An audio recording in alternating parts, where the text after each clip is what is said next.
তাদের কাছে একটি মেসেজই দিতে চাই, সাতেমে রসুল, রসুলের কটূক্তিকারীর শাস্তি কি হওয়া দরকার, এটাকে আল্লাহ তাআলা নিজ মালিকানা জমিনের উপরে বাস্তব রূপে বাস্তবায়ন করার জন্য রসুল পাক সাল্লাল্লাহু আলাইহি ওয়াসাল্লামের মাধ্যমে সাতেমে রসুলের শাস্তি কতল বিকল্প কোনো ব্যবস্থা নাই, এটা আল্লাহর নবী নিজে বাস্তবায়ন করেছেন। যখন রসুল মদিনা ছেড়ে মক্কায় বিদায় হজের জন্য এসেছিলেন, ওখানে কাতেল নামে এক ব্যক্তি, তার নামই দেওয়া হয়েছে কাতেল, প্রকৃতপক্ষে নাম কাতেল না। ওই ব্যক্তি বাইতুল্লাহর গিলাফ ধরে বসা ছিল, তার কাম ছিল রসুলের কটূক্তি করা, রসুলের শান মানকে নিয়ে খেল তামাশা করা।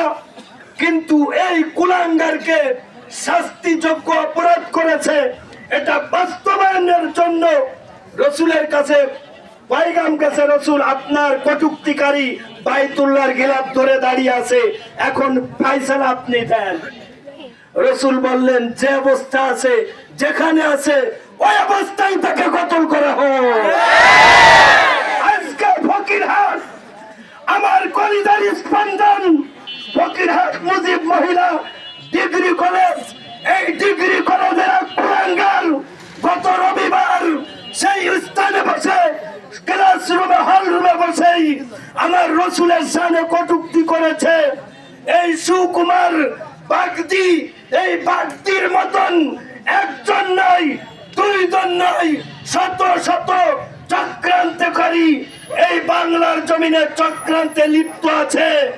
আমরা আজকে এমনি এমনি রাজপথে নামে নাই, আমাদের রক্তে একবার নয়, একাধিকবার নয়, বারংবার বারংবার রক্তে আগুন লাগাচ্ছে। কথা বলেন ঠিক?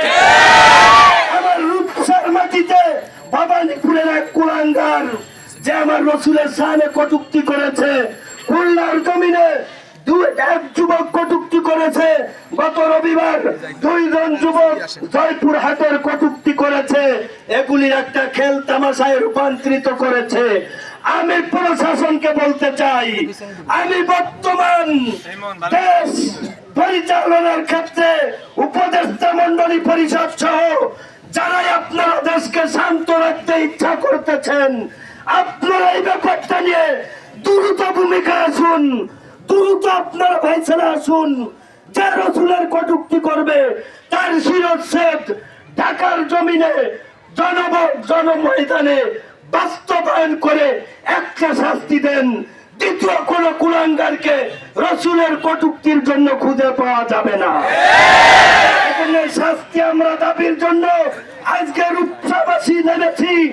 আমি আপনাদের কাছে উদাত্ত আহ্বান রাখবো, যখনই কোন নবী প্রেমিক নবীর পরে কটূক্তি করবে, এই কটূক্তির বিপক্ষে আপনারা প্রস্তুত আছেন তো? ইনশাআল্লাহ যখন দেখা হবে, যে অবস্থাতেই দেখা হবে, ওই অবস্থায় প্রস্তুত আছেন তো? ইনশাআল্লাহ। আল্লাহ তাআলা সকলকে তৌফিক দান।